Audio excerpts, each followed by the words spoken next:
From the hollers and hills of West Virginia, it's Heavenly Hills Homestead with another episode. Stay tuned.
All right, guys, let's go out here and check it all out. Look at Old Glory blowing on this beautiful September, day. It's a Tuesday, not a Saturday. Anyhow, I got several things that I want to get done today. I'm just hoping that we can get it all done. I'm gonna work in the garden a little bit, work in there a little bit, get some things planted and stuff done in there, and then just kind of bounce around all day, hitting a little bit here and hitting a little bit there. So got my little basket. Ain't that cute? Yeah, ain't that just so cute? Oh, so nice. I do like these baskets. They're pretty good, pretty durable. Put my little garden stuff in there and just grab my basket and go when I need to, do something out here. I have my tools with me. I need two of them, one for garden tools and one for pumpkin tools. So anyhow, I am going to water everything heavily again today. So let me go on ahead and get the water hose hooked up and get it cranking out here on the butternut and stuff, because I need that butternut to get big, and I'll fertilize that butternut as well. I need both of them butternuts to finish out getting big. Y'all wouldn't believe how big they are. Wouldn't believe it. So anyhow, I'll go ahead and get that done. I'm hooked up, and then we'll go on to the next. Pumpkin's looking good right there. Picked several of them off again yesterday for this plant. This one here, I'm hoping will grow, but I don't know if it's going to or not. It feels good and solid. Okay, look how big that blossom is. I cleaned that blossom end up and everything. Got her looking good. So, but I don't know if she will or won't grow. She's looking kind of iffy and probably won't. Now, right through there, you can see there's another one there. Let's go take a look at it real quick. These are just ones I'm just letting them grow to play around with. Just letting them grow to play around, open pollination. If they do grow and do well and finish out, they should have some mature seeds in them and stuff, so should have good genetics, but they'd be open pollination. There's another one down in there. It's kind of a circle, like a weird looking bell shape to it. Anyhow, let's see, right in there. Let's see how she's kind of, looks like an onion, like a flat onion almost. This plant, see how it is? Like a flat onion. She's looking really good though, really good. So she might do good, she might not, I don't know. Okay, it's kind of iffy on what they'll do or what they won't. Right now at this point, the plant looks great, considering last month it was pretty much dead. So looks good. Looks really good for being what it is. here, blatant here, everything. We'll try to pull all these sunflowers out of here today, all the stems and stuff out, stalks and stuff. Get that out of here as well. Let's get these uncovered here. Take a look at what we got going on today.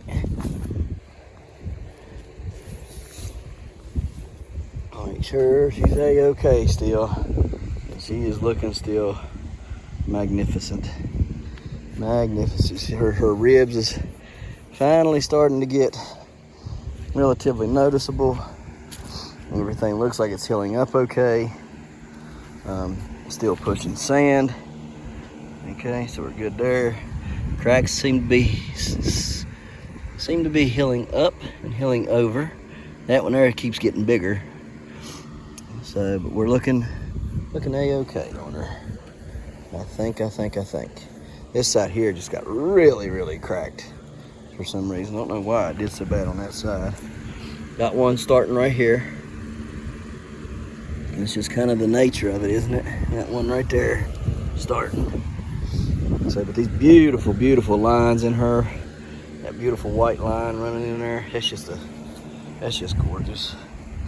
Now, this is the one I'm planning on taking. I'm gonna load up tomorrow. Okay, so I gotta make my decision today. But I plan on taking this one. All right, now, depending on everything, I might bring her back and take her to Milton. The 6th, 7th, 8th, 9th, 10th, okay? Of course, when she goes down there, she's gonna be left down there. All right, so I won't get any seeds out of the one that I take to Milton. All right, so it's not a big deal though. I got plenty of seeds with good genetics. So this one here, I wouldn't mind taking leave because I got her sitting right there. All right, well, let's take her off here and let's look at her. Take a look at her here. And letting them orange up during the day. So I'm gonna take her off. Every day she's wet inside like that. See how she's wet? Every day she's like that. So I don't really know why. So she must be pushing a lot through her still. I'm assuming. I don't know. Yeah, see, she's cracking. See all them cracks in her now. Starting to crack real good on her. I'm telling y'all, I want to know what this pumpkin weighs. I just got to know what this pumpkin weighs. I don't know. I think she's bigger than what we all think she is. I really do. I think she's bigger and heavier than what we think. I could be wrong. I could be very wrong. Stem looks good. Okay. Well, also, forgot to tell y'all this the other day. So I get down there to the weigh off, okay? And all of you that know, have been watching and following, know I've been painting daconil where it's needed, right? Listen, if you go to a weigh off, the daconil has to be washed off the pumpkin before they unload it off the truck. They took mine off the truck, and then somebody said, hey, you got to get the daconil off your stem. So I had to hurry up and find a way to get it off, okay? So take it off before you load it or before you leave the house. Get you a jug of water, get a washcloth or paper towels, and soak it down. Get all the daconil off of it that you can, okay? Don't leave your house looking like that, because they ain't going to want to unload it until you get it cleaned up. And trying to get it cleaned up is a pain in the butt when you don't have what you need there, okay? So just forewarning, before you go to a weigh off, clean the daconil off of your stem, off of your pumpkin, wherever else. See, like here, it couldn't go. I had to get that off. The blossom end on this one has to be cleaned off, okay? So clean the daconil off of it. All right, clean it down good. My advice, clean it down with water real good, and then lightly spray it with a bleach solution. Okay, make sure there's nothing bad on it, and if there is, it's dead. All right, so that's my advice. All right, so somebody else might have different advice. That's my advice, though. Let me see, should I pull this forward or not? I don't know. Kind of wondering if think I might want to pull her forward. I'm not sure. I do know I'm going to put a fan back on her and start getting her dried off back here on the back side. So let's go get that. All right, got the fans back on it. I want to show y'all real quick what running a fan on your stuff will do for you, okay? You can't never have enough fans, okay? Look at this, how these sealed up. Solid as a rock. Both places, solid, solid, solid. Okay, nothing there, no mush. Okay, solid, good to go. Just run a fan on them and it'll work, okay? It'll help it, all right? Can't have too many fans. So if you go by a yard sale and they got fans, buy them. If you go to the thrift store and they got fans, buy them. Go to Salvation Army, they got fans, buy them. Buy your fans, buy your fans, buy your fans, and buy extension cord the same places, okay? Get as much extension cord as you can get as many fans as you can get as many old blankets and sleeping bags and comforters as you can get as many lights like that as you can get, okay? Get as many little old mini heaters as you can get. All right, guys, get as much as you can to do what you got. Get old water hoses, whatever you need. All right, find it at yard sales and thrift stores and flea markets and Salvation Army and stuff like that. Get whatever you got to get there at those kind of places. You can get it for relatively cheap, so you're not spending an arm and a leg. This pumpkin, she's looking really good. I'm happy with her shape. She's just a cute little old pumpkin. Should be a cute little one there. She's getting a little oozing. See how she's starting to sap there a little bit? So she's pushing weight. That's what we like to see. We like to see them push. Push, baby, push. Grow, baby, grow, right? Get these old nasty snails off of her. Don't want the snails. Probably gonna see how they bit into her right there. They bit into her there. They bit into her there and bit into her there. Had to clean those up and doctor them up a little bit with some stuff. Get them healing up there, but they'll be all right. Put a little sulfur on them. Well, no, I ain't gonna do that today. I'm just gonna let them dry out like this for now. I'll put me some snail stuff down around this pumpkin so they won't get on it no more, hopefully. Hopefully. So anyhow, probably need to put a little bit over there as well so they don't get on them pumpkins, but not to worry about them just yet. They ain't very big. So what's going to be next on the agenda? Let me see here. I believe I'm going to rake up some of this stuff out of here, get the rest of it out, all this nastiness out of here, and then I'm going to till it up, and I'm going to plant some daikon radishes and some oh goodness, French breakfast radishes in here, and hopefully those will be grown and done pretty soon, and then I'll come back a little bit later on this year and I'll plant the oh goodness, what's it called, mustards and stuff like that. In fact, let me tell you what kind of mustards they are. Okay guys, it's called Kodiak mustard. And it's like a bomb for your soil. You know how if you got ants or fleas in your house and, you know, let a bomb off in there, you know, they got the little cans of bombs and you know, bomb your house, and or bees or whatever the case may be, and you bomb your house. Okay, well, Kodiak mustard is a biofumigant, okay? It is a fumigator for your bio, okay? So you grow it up, you till it into your ground, and it fumigates all the bad things that's in there. Pretty much, it gets rid of it, okay? And so now you might have to do it more than one time, you know, you might have to do it more than 1 year in a row, you know, but you know, who doesn't need that in their soil? I mean, because I think we all as growers have something in our soil that we're not really wanting, okay? So anyhow, it's something that I want to plant in here.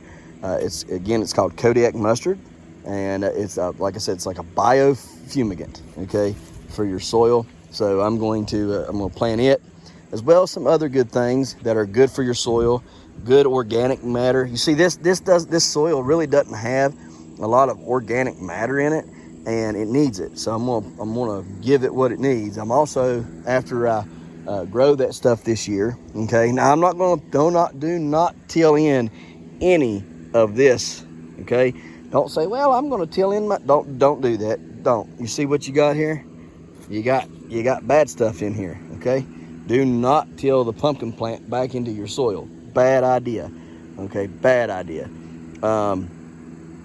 But grow you a crop of, rye or wheat or, all kinds of different things you can grow in here. The mustard, the Kodiak mustard or other mustards, okay?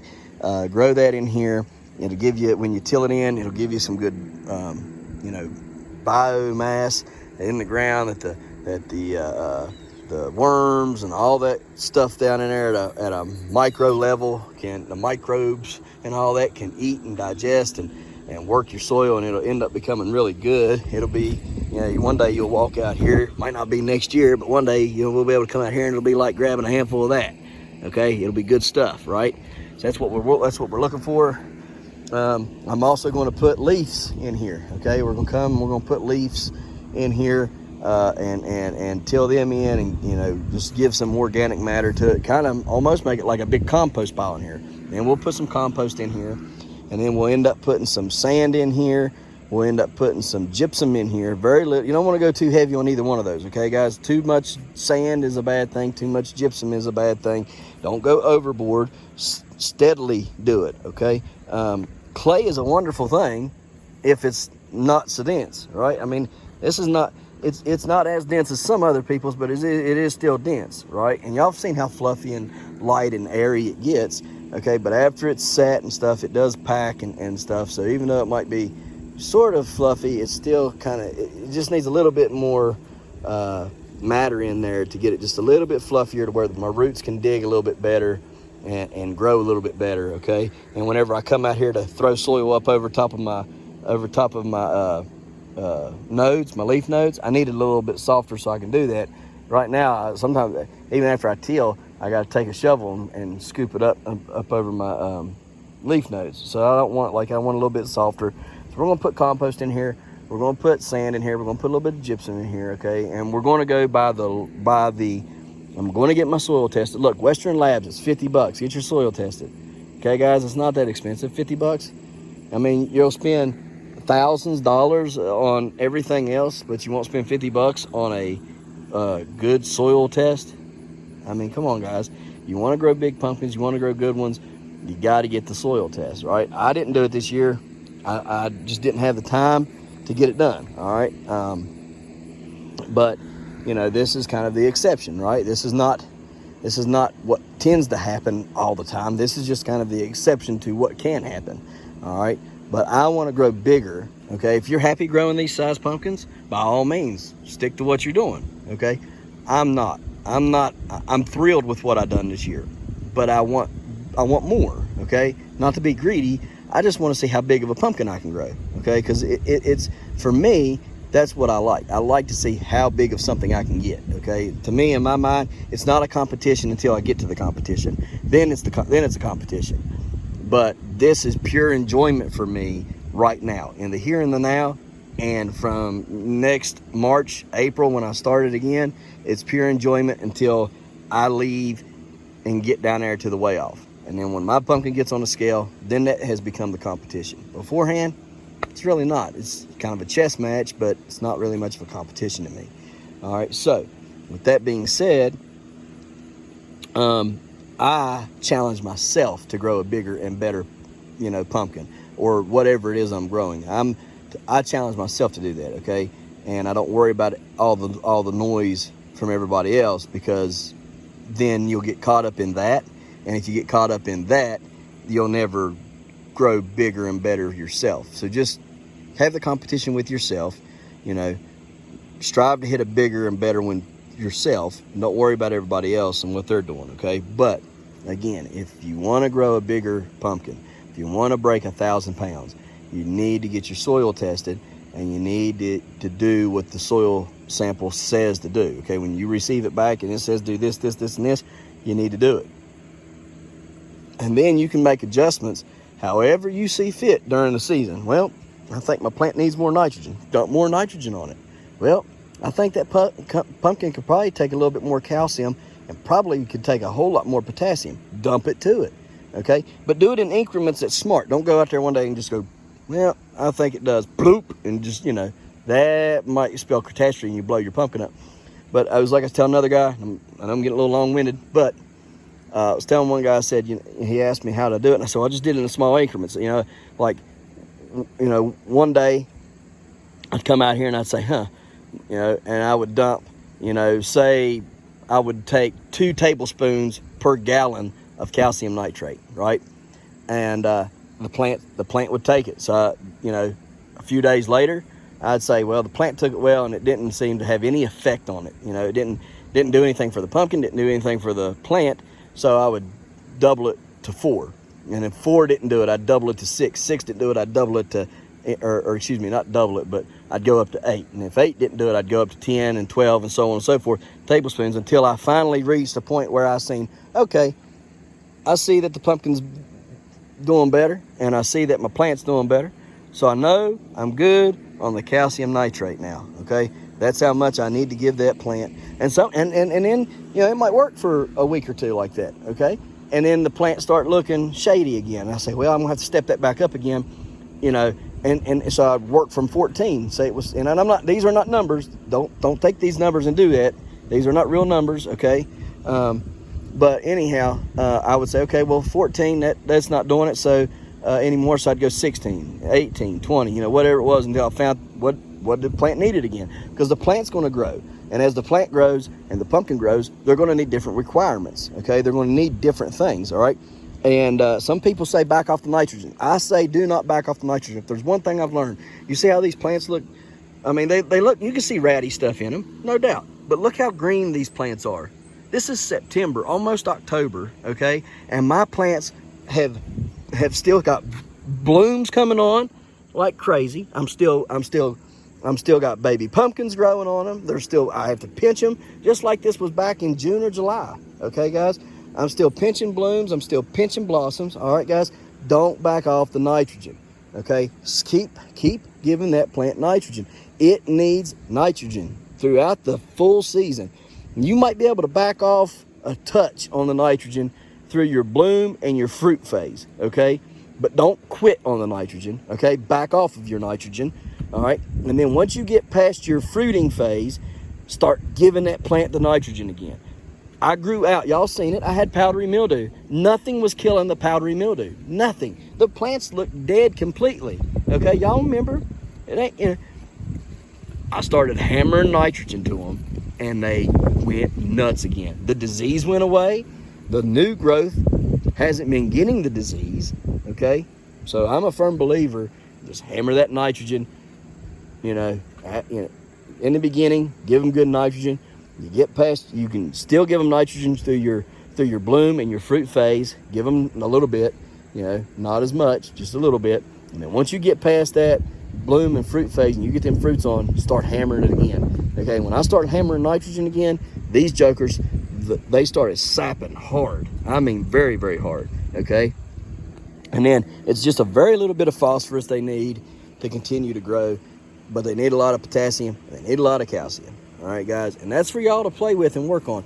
If there's one thing I've learned this year, when you ask a grower, hey, how much do you give them? And they're like, don't really know. How big's your patch? How big's your square footage? Okay, here's the honest answer that just me telling you.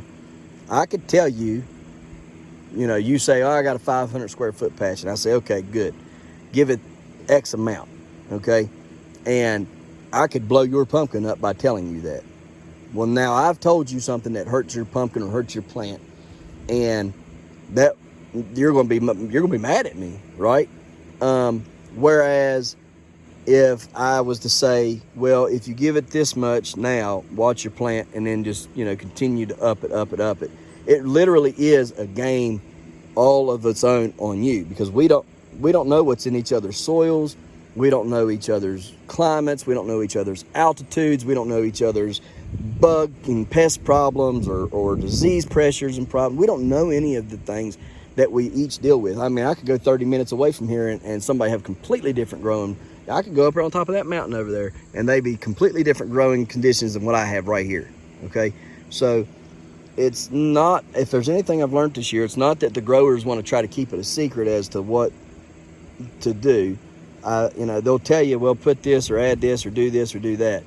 But when you start getting down to how much of it should you do, that's totally upon you. It's going to be totally dependent upon how you want to do it, and how much how much you're willing to risk. Are you willing to risk to play with that to see and find out, or you just want to play it safe and just kind of, we'll just mosey along with it, cruise along with it, and if it does good, great, and if it don't, oh well, right? But if you really want to push it, this is an extreme sport, okay? If you really want to push it and see what you got, then you got to be extreme with it. And you got to say, well, I'm going to write it down. This is what I did, and it didn't work, so I'm going to try this much more next time. You know, and just keep a log, keep a book. That's why I've got the YouTube channel for myself. I can go back, watch all this stuff, and realize what I did and didn't do, okay? Anyhow, that's just my little bit. Sorry it got a little long right there. We'll get back to work. I just wanted to share that with y'all.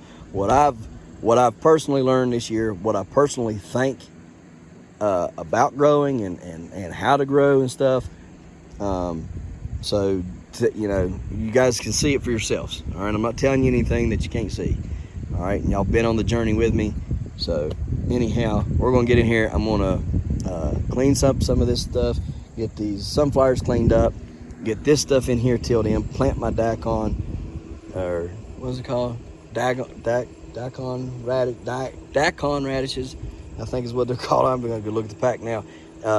My breakfast, my French breakfast radishes in here, and then yeah, just get it kind of cleaned up and everything. So let's get to it.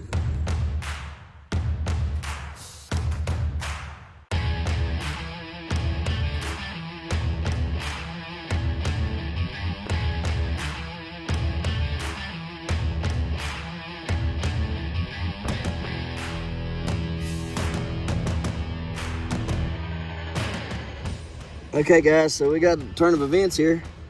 I came over here feeling on this stump. Soft over here. I kept scratching and digging, got soft here, soft right there, got it all good. Felt over here, everything looked good over here on this side.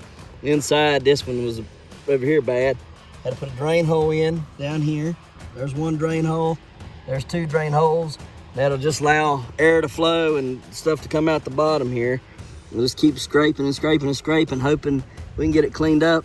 But I may end up having to take this one this weekend, I don't know. So, we'll see. Let me get off here and finish doing what I gotta do. Guys, best I can do. Opened her up, got her cleaned out, got her bleached out. I'm gonna dry her, let her get dry, good and hard. And then I'll put a little bit of, just a touch of sulfur on her to just keep her protected. And we'll see what happens. So everything's good and hard now, good hard stuff, but it sure did take a lot of stem out. So anyhow, you don't have to have a stem to compete. Those are the rules. Stem can be gone. So if I have to, lop her off, save the pumpkin, whatever we got to do, save the fruit. All right guys, get over here and till this mess. We'll rake it up and till it up and plant it up.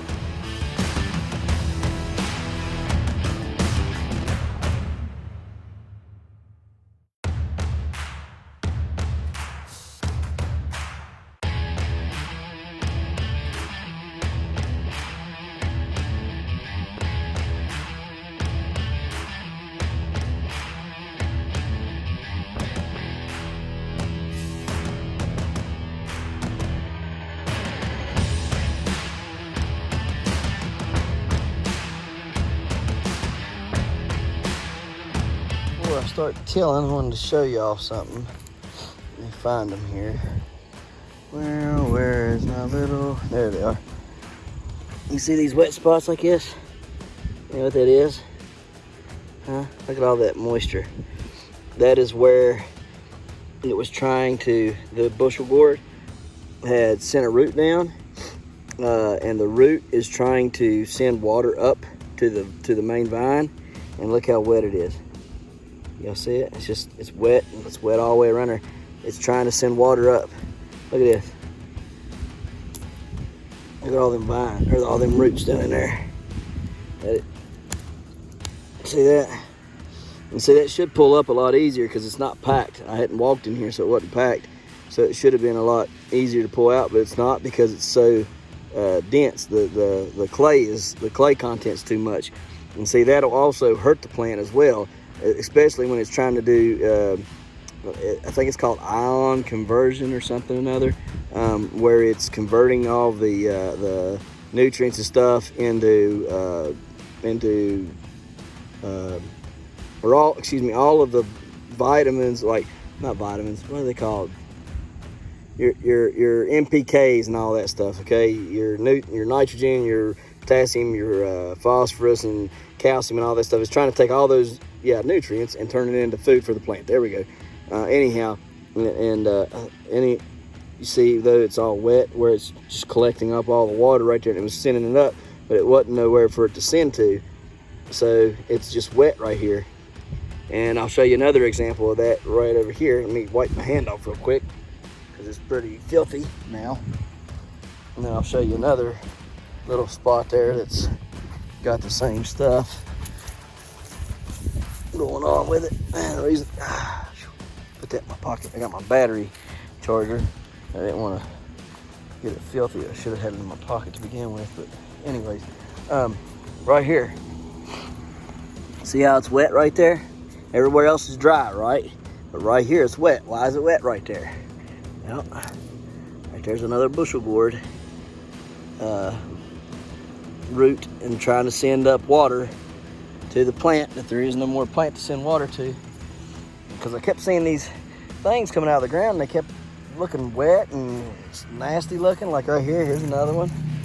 Right here. See? Well, there was one there. I pulled it up. And then all through here, you'll see, like, look right here. That's mud. Like, it's just wet. So it's where the roots, where the bushel gourd had sent real big roots down and was trying to send moisture up from the ground up to the plant, and there wasn't nothing there to send to, so it just kept dripping and dripping and dripping. So it tells me I had good water in here and I had good healthy roots. That's a good thing. When you can see that. So it's just like a spring, but it's instead of it being a actual spring, it's a root trying to send water up to the plant. So pretty interesting. Thought I would show y'all that. All right, let's get it tilled in.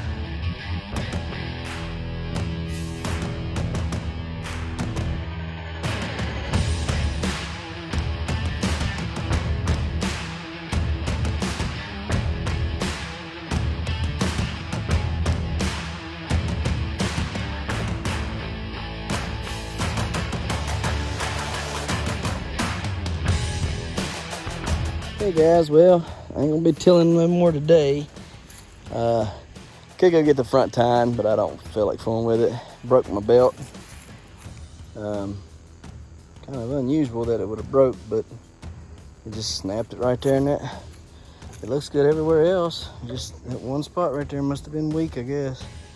It broke right there for some reason, so whatever.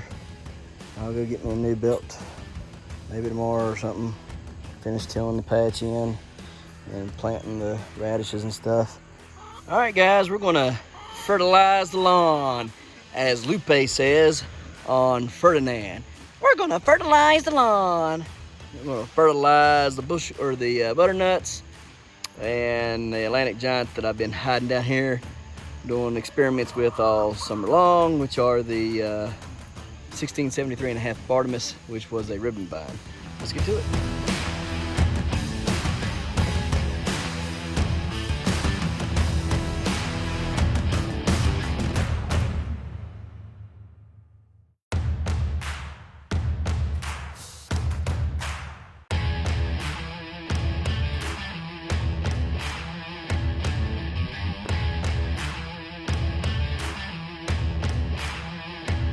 Tomorrow, what we're going to do is finish tilling up in the greenhouse and planting those two pumpkins that are in there.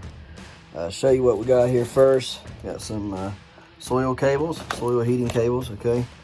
Jump start are 48 foot long, okay. So we're going to try to use these to keep the ground warm. All right, I'm going to try these out to see how I like them. I might buy more, or I might go to a different brand. We'll see. Okay, they got a built-in thermostat, generally warms the soil, germination, and better growth. Flexible cable fits any growing area. So we're going to use these to help grow my pumpkins in there in the greenhouse. And then went on ahead and got the VivoSun pH meter and TDS meter combo. So we're gonna go ahead and get those working and just get used to them while we're on the off season. Okay, so let's see. Well, we'll do them tomorrow. Let's go outside and take a look at what we got left going on. I was out here finishing up my video, and Ken, I don't want to butcher his last name, Galaska. I hope I said that right. Sorry if I butchered it. Just seeing where he asked, what did I do with the vines? And a lot of people take and pile them up and burn them. You can do that, I guess. You know, if you burn it right there in your, if you let them dry and you burn them in your in your patch, I mean, I guess that'd be all right. And you wouldn't get none of the bad stuff that's in it on it, in your patch, any of the powdery mildew or anything like that. I feed them to the hogs. See, this was a big pile of them yesterday, and you can see ain't much left on them now. Pigs eat them all to pieces, so I feed them to the hogs. Hogs eat them up pretty well, and you know, it gives them something to root through and stuff. Keeps them occupied and happy. Don't it, Wilbur? Huh? You're my buddy, huh, Wilby? Yeah, my little buddy. I like you. Yep, you're my friendly piggy. There you are. I like you. You're my buddy, Wilbur.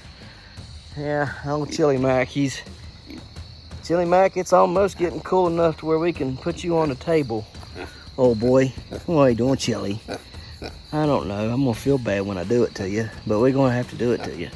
Yeah, we're gonna have to do it to you. Yeah. Let me see them cutters. Let me see them cutters. I ain't gonna hurt you. No, we ain't gonna hurt you. That's a good Chili. Yeah, he's a good Chili Mac. Yeah. But anyhow, yeah, we just feed them to the pigs. They root through them, dig in it, and eat it, and they enjoy them. So it's got nutrition, it's got water in them. So let them have at it. And they seem to be all right with them. So whatever. And then some of them, whatever's left, I put them up here. This is like, because I can't dump it all in there on them, it'd be too much. That's the little ball that's left.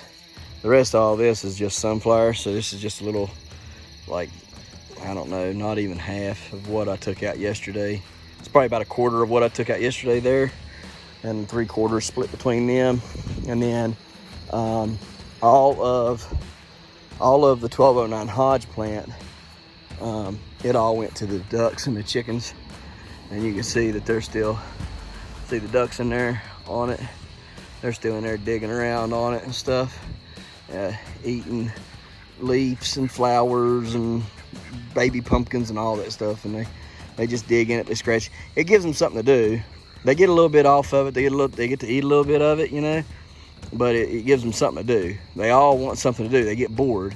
Animals get bored, and when animals get bored, bad things happen. You know, they fly out of here. They go in, you know, they get in the garden, they get in the patch, whatever. They try to get out of here, you know, like Petunia. She'll try to get out and stuff. So as long as you keep them entertained, they don't try to do those things. And you know, part of entertainment is this, you know, letting them work, because they're going to dig in that, and just enjoy themselves. You know, so that's what we do. We just let them dig in it, let them enjoy themselves. The chickens get in it. The Petunia, the little pig, she gets in it. All them ducks get in it. And then a lot of times when I'm cutting some of those vines off, I feed them to the rabbits. You know, these rabbits up here, the rabbits in the tractor, and the rabbit over there in that hutch. So everything gets a little piece of it all.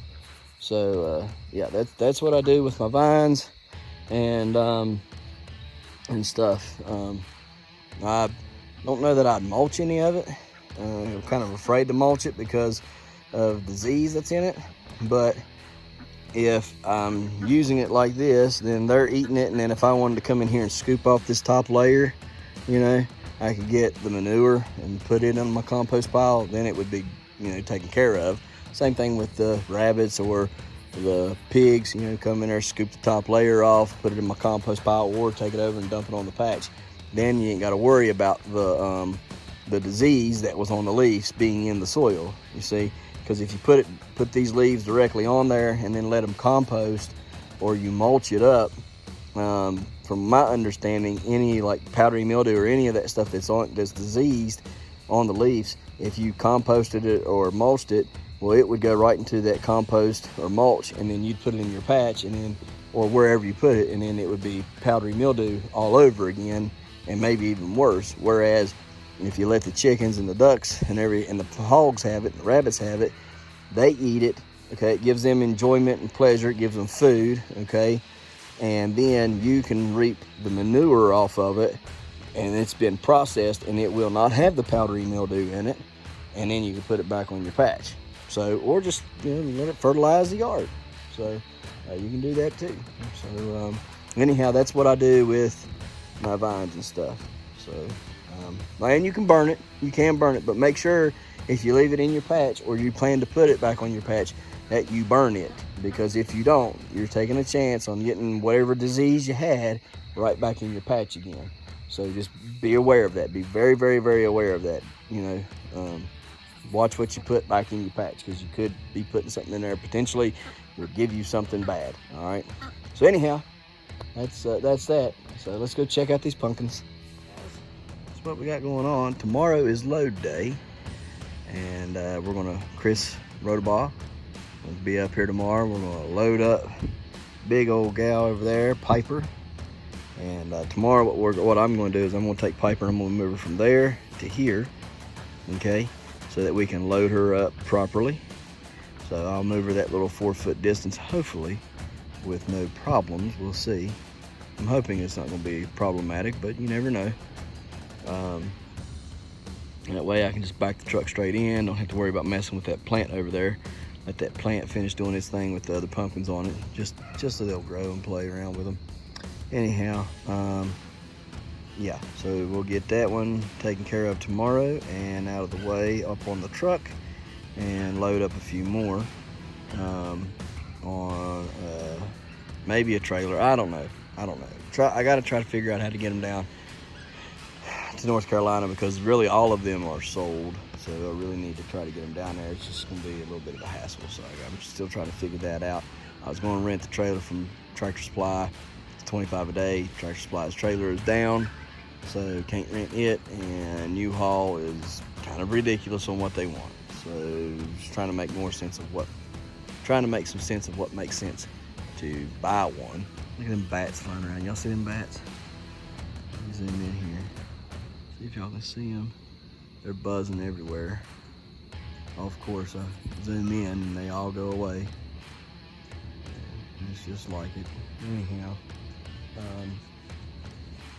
so let me take you down here and show you what we got going on them pumpkins. Hey guys, so went on ahead and put the light down here on them, and the fans will blow them dry, while the heat off of the light, what little bit of heat they'll get that the wind off the fan don't mess up.